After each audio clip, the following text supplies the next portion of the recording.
on a path in the woods, and at the end of that path is a cabin. And in the basement of that cabin is a princess. You're here to slay her. If you don't, it will be the end of the world.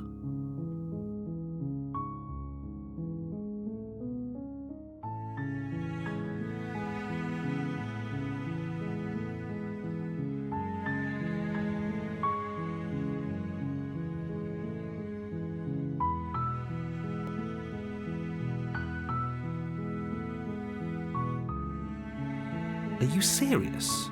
No, you have to do it.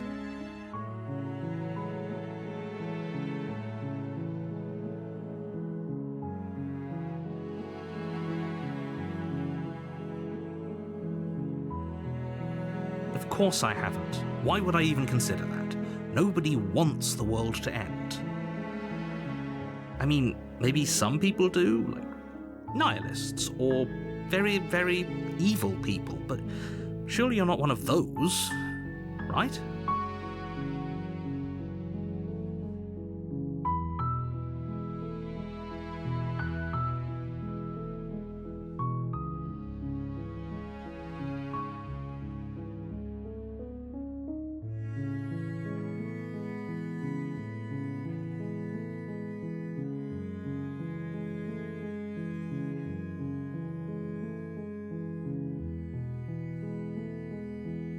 Then I guess we'll just have to see what happens. But a word of warning. If you go in prepared to hear her out, she could easily trap you in her web of lies. And the more you listen to her honeyed words, the harder it'll be to pull yourself out. Then each and every one of us is doomed. So sure, go, talk to her. See how that turns out for all of us. You make your way up the short path to the cabin. You'll find the princess within. We're not going to go through with this, right? She's a princess. We're supposed to save princesses, not slay them. Ignore him. He doesn't know what he's talking about.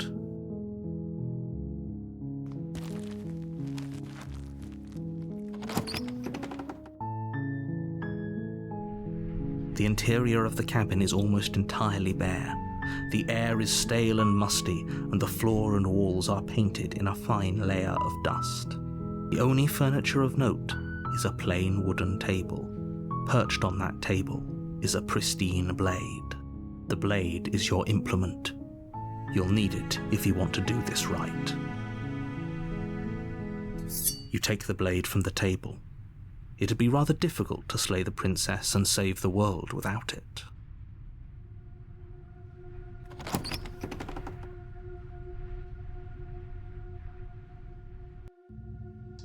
The door to the basement creaks open, revealing a staircase faintly illuminated by an unseen light in the room below. This is an oppressive place. The air feels heavy and damp, a hint of rot filtering from the ancient wood. If the princess really lives here, slaying her is probably doing her a favor. Her voice carries up the stairs. Who's there? She sounds dangerous. It's almost as if she's the one in charge down here. Don't let it fool you. It's all part of the manipulation.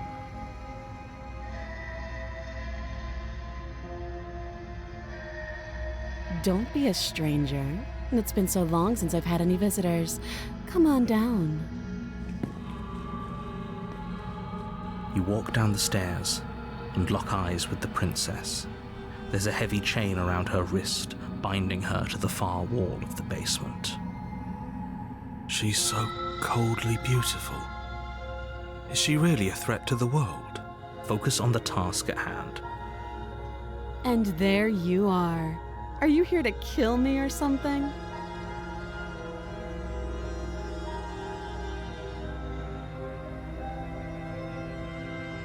Then why did you bring a knife with you?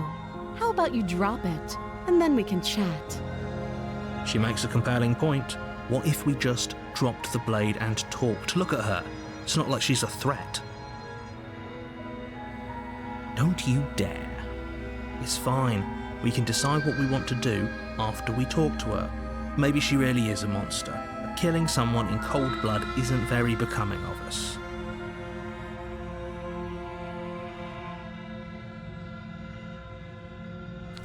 You ignore the trembling in your hands and tighten your grip on the blade. You poor thing. Your hands are shaking. Are you scared of me? Because you should be. You step forward, your grip on the blade tightening as you steel your resolve. I'm probably chained up in this basement for a reason, right? And if that knife is the only weapon you have, you'll have to get close enough to use it. So, you should just drop it. Best not to risk finding out what I can do. She's unarmed. If you hesitate now, it'll be too late. End this.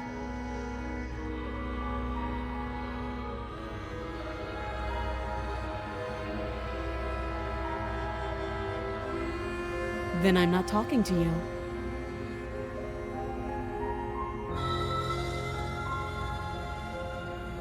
I guess we are. For the love of everything, just slay her already. Or drop the blade. Do something. Yeah, I'm sure. For goodness sake, the two of you can't just stand around like this forever. Eventually, something is going to give, and I highly recommend that you be the one to take the initiative here.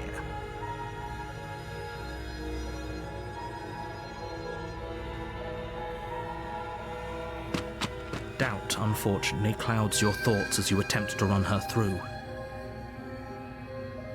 A moment of distraction and hesitation is all she needed to sidestep your thrust and deliver a catastrophic blow to your jaw. It feels like you've been hit with a sledgehammer. You can feel bone grinding on bone where your jaw has been fractured. Holy shit, that hurts! Though she's unarmed, the shock of that first strike is enough to stagger you, putting you and the princess on somewhat equal footing.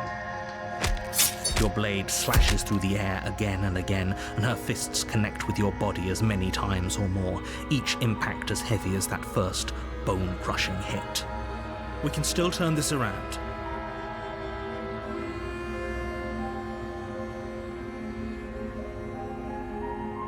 You and the princess stare at each other, both gasping for breath, equally exhausted. You probably won't make it out of here alive, but you can at least make sure that she won't make it out of here, either. Excuse me? Do you think this is what I wanted to happen? I have a duty to state the facts of the situation, and honestly, it's a miracle anyone is still standing right now. Can you not feel all those ruptured organs bouncing around in there? If the princess doesn't do our friend in herself, internal bleeding is certain to finish the job. The two of you clash for the final time. You feel your ribs break as she delivers a heavy blow, but you push through the pain, falling forward and sinking your blade deep into the princess's heart. Oh. The two of you fall to the floor. This was fun. The princess gasps, her voice an unhealthy rasp as her lungs start to fill with blood. You put up more of a fight than I thought you would. But I have to wonder, do you really think this is the end? But you don't have time to worry over such things. Everything goes dark, and you die.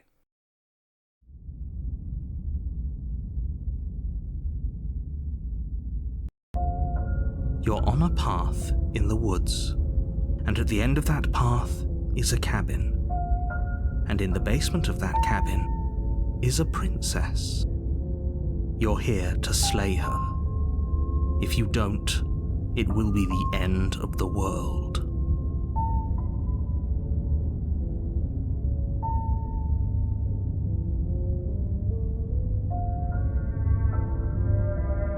I can assure you that you didn't slay her and that she didn't kill you. People don't just spring back to life after dying, and the two of us are meeting for the very first time. If he doesn't remember what happened, then maybe it's best to keep it that way. You know I can hear you, right? It's going to be a lot harder than you think to keep secrets from me. That's fine. It doesn't matter if he can hear us. The only thing that matters is marching up to that cabin and winning. That's the spirit. There's no point in squabbling when the real threat is just up that hill.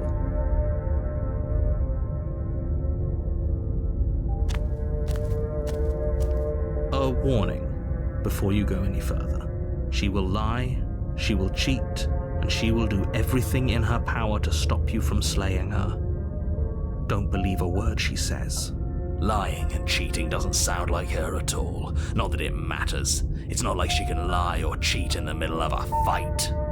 Are you sure about that?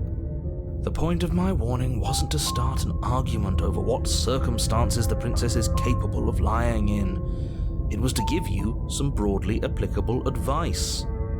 The princess will do and say whatever she thinks it will take to get her out of there. So don't trust her. Ever. Are we clear?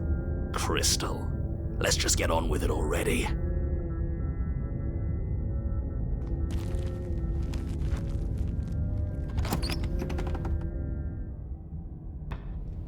The cabin is tighter than its exterior would suggest. Its cold stone walls press in on you, as if trying to forcefully direct you towards your destination. The only furniture of note is a black iron altar with a pristine blade perched on its edge. The blade is your implement. You'll need it if you want to do this right.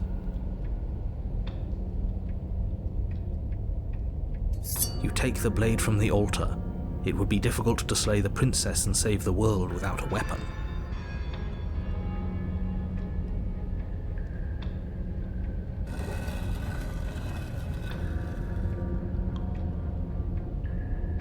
The door to the basement creaks open, revealing a rough stone staircase, its walls pressing at your sides and tightening as you descend.